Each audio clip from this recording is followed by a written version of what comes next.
राणा सांगा एक ऐसे पराक्रमी योद्धा थे जिन्होंने 100 युद्ध लड़े, 100 के 100 युद्ध जीते। तो मुसलमान तो बाबर की औलाद है और तुम गद्दार राणा सांगा की औलाद हो। अरे बात सुनिए, एक मिनट बैठ जाए। राणा सांगा जी निश्चित तौर पर देश चौथी पीढ़ी आ गई, ये बाबर की कब्र पर जा रहे हैं, इनको अयोध्या जाने में शर्म आती है। इसलिए मेरा आपके बाबर को लाया कौन? बाबर को इब्राहिम लोदी को हराने के लिए राणा सांगा लाया था। दौलत खां के आमंत्रण पर बाबर भारत आया था और इब्राहिम लोदी को 2-2 बार धूल चटाई थी और बाबर को भी युद्ध में हराया था।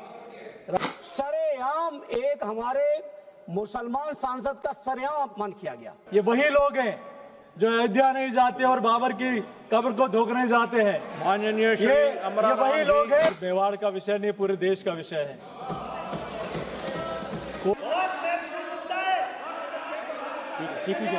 माननीय श्री सीपी जोशी जी, माननीय श्री सीपी जोशी जी।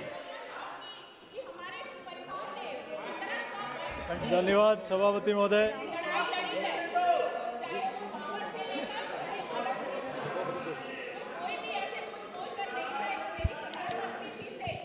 धन्यवाद सभापति महोदय।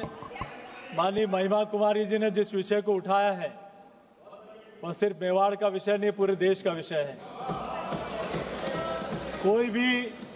कोई भी तुष्टीकरण के चक्कर में छोटी मानसिकता लेकर महापराक्रमी योद्धाओं के लिए इस प्रकार की बातें करता है तो निश्चित रूप से निंदनीय है और ऐसे लोगों के खिलाफ कठोर कार्रवाई होनी चाहिए।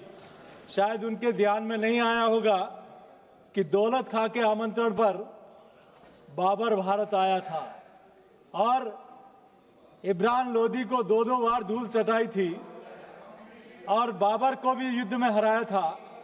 राणा सांगा एक ऐसे पराक्रमी योद्धा थे जिन्होंने 100 युद्ध लड़े, 100 के 100 युद्ध जीते। इसलिए मेरा आपके माध्यम से मांग है कि कुछ लोग हैं जो तुष्टीकरण के चक्कर में, ये वही लोग हैं जो अयोध्या नहीं जाते और बाबर की कब्र को धोखने जाते हैं। माननीय श्री ये वही लोग हैं। माननीय श्री अमराराम जी, हाँ बोलिए। ये माननीय सभापति महोदय, और ये माननीय सभापति महोदय, मैं आपका आभार व्यक्त करता हूँ। एक सेकंड, आप कंप्लीट कीजिएगा। चौथी पीढ़ी आ गई, ये बाबर की कब्र पर जा रहे हैं, इनको अयोध्या जाने में शर्म आती है। इसलिए मेरा आपके माध्यम से इतना ही कहना है। सभापति माननीय अमराराम जी, सभापति महोदय, मैं आपका हृदय से आभार व्यक्त करता हूँ कि आपने लोक महत्व है जो न केवल राजस्थान के लाखों विद्यार्थियों का भविष्य खतरे में है, जो 457 महाविद्यालय बिहाइंड यू स्पीकिंग। सभापति महोदय, 57 महाविद्यालय जो 4 ईयर का कोर्स जिसमें बीए, बीएड और बीएससी बीएड होते थे, वो 57 कॉलेजों को निश्चित रूप से नई शिक्षा नीति के तहत बदलना था और फरवरी 2025 में उनसे एप्लीकेशन भी ले ली गई और 2-2 लाख रुपए भी ले लिया गया, जबकि 3 तारीख तक उनको परमिशन केंद्रीय शिक्षा मंत्री की तरफ से एनसीईआरटी की तरफ से मिलनी चाहिए थी, आज तक नहीं मिली है। लाखों विद्यार्थी जो इस कोर्स में जाना चाहते हैं राजस्थान में और विशेष तौर से मेरे लोकसभा क्षेत्र में इन 457 में से 200 महाविद्यालय वहां हैं। वहां के विद्यार्थियों के लिए, वहां की महाविद्यालयों के स्ट्रक्चर के लिए ये 0 आवर हो जाएगा। इसलिए मेरा आपके माध्यम से सरकार से निवेदन है कि तुरंत इसको। माननीय श्री अब्दुल रशीद शेख। शुक्रिया सर, बहुत देर कर दी मेहरबान आते आते। सर, मेरी एक गुजारिश है सरकार से। हमारी सरकार दावा करती है कि जम्मू कश्मीर के लिए हमने काफ़ी डेवलपमेंट पिछले 5 साल में की। आपने पैकेज दिया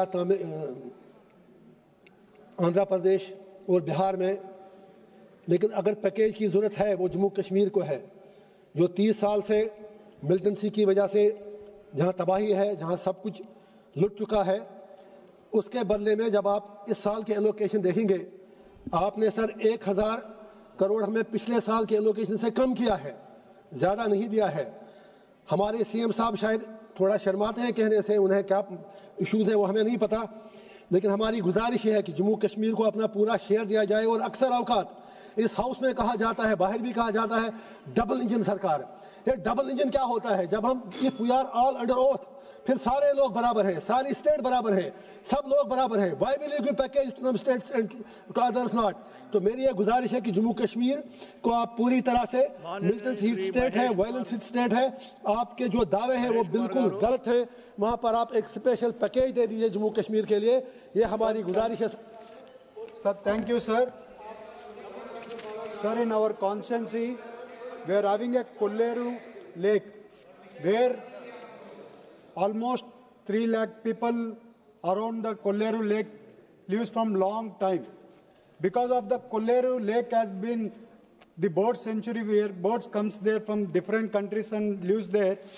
Today, in the Supreme Court, and because of the Supreme Court, they are defining the borders of the Kolleru lake, where there is lot of farmers' lands and individual lands, which is almost 14 acres plus 7 acres, which is 23,000 acres, which has been taken over the Supreme Court, which is in this Kolleru lake.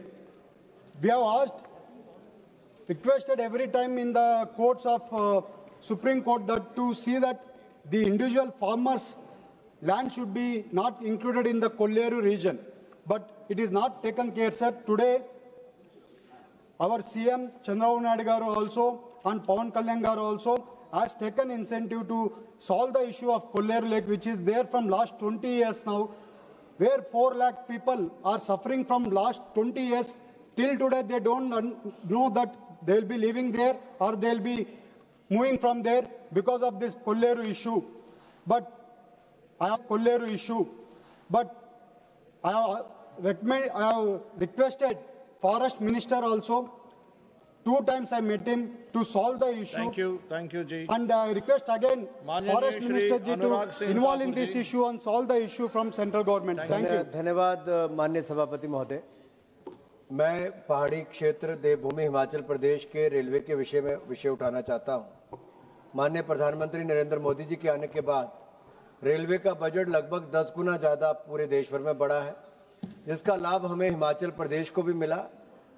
Bhanupalli Bilaspur Manali Leh railway line आज तीव्र गति से आगे बढ़ रही है, लेकिन राज्य की सरकार अपने हिस्से का पैसा नहीं डाल रही, वो दिक्कत है।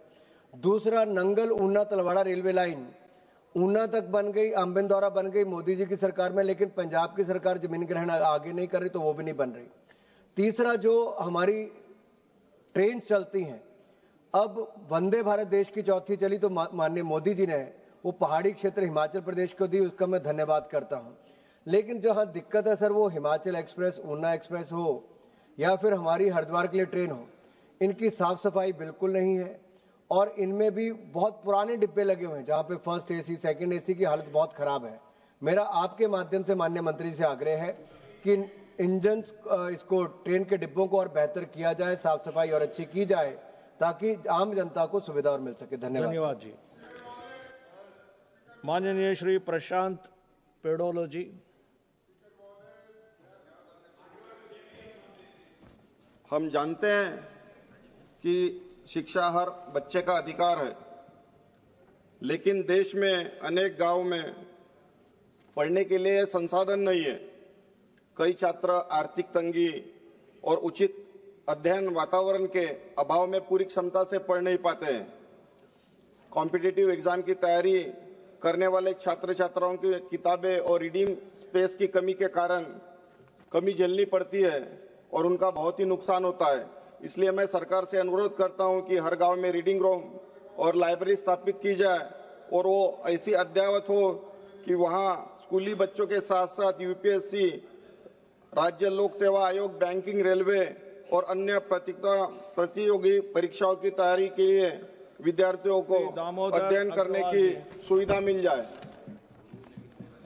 माननीय श्री दामोदर अग्रवाल जी।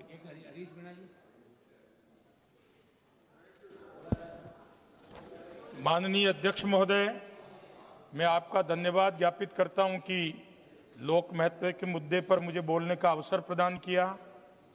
मैं इस सदन के माध्यम से सरकार का ध्यान आकर्षित करना चाहता हूं कि भीलवाड़ा को नई दिल्ली वाया जयपुर से जोड़ने की मांग बहुत लंबे समय से चल रही है।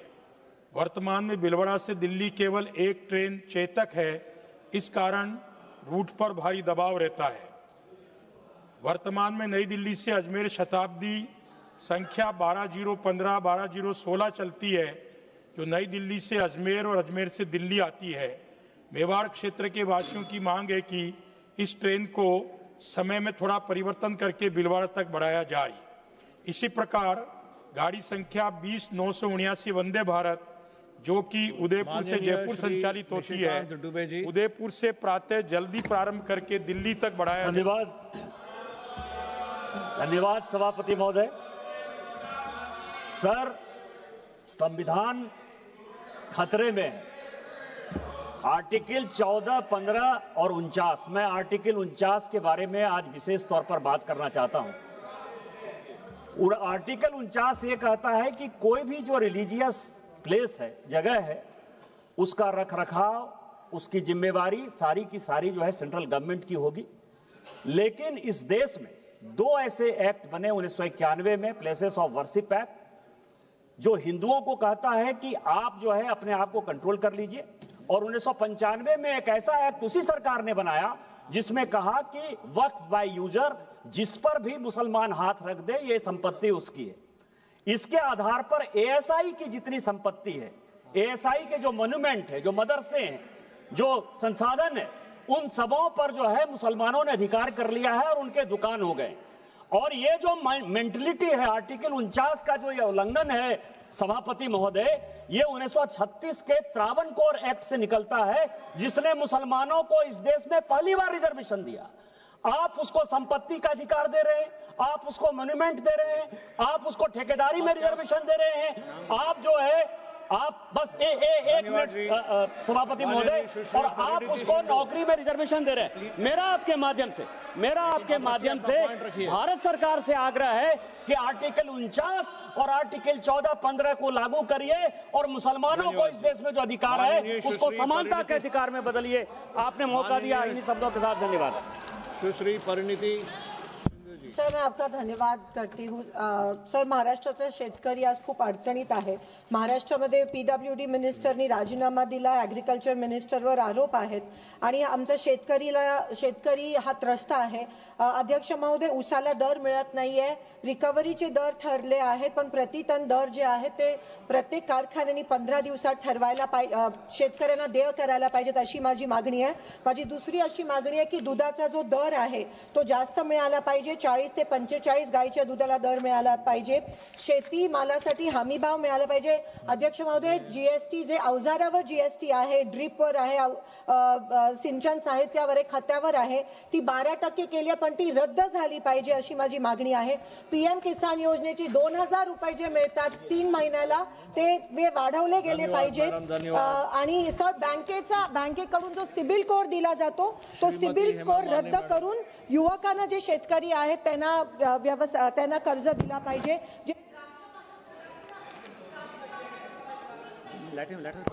One second.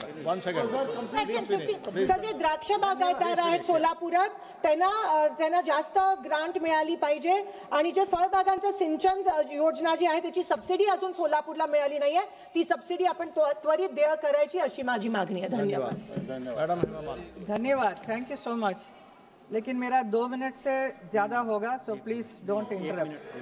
60 seconds, madam. 1 minute.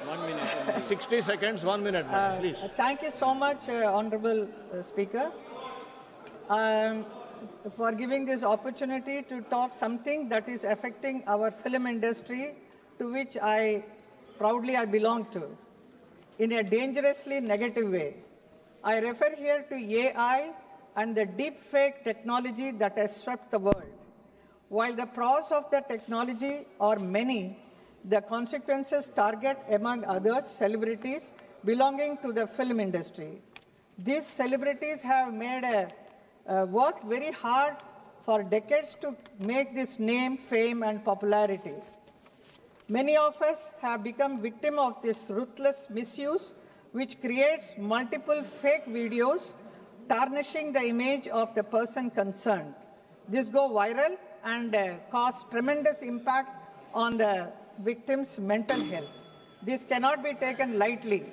Another misuse of social media by callous, brutal people has suffered with wicked comments on the personal lives of celebrities, often twisting facts to suit their new narratives.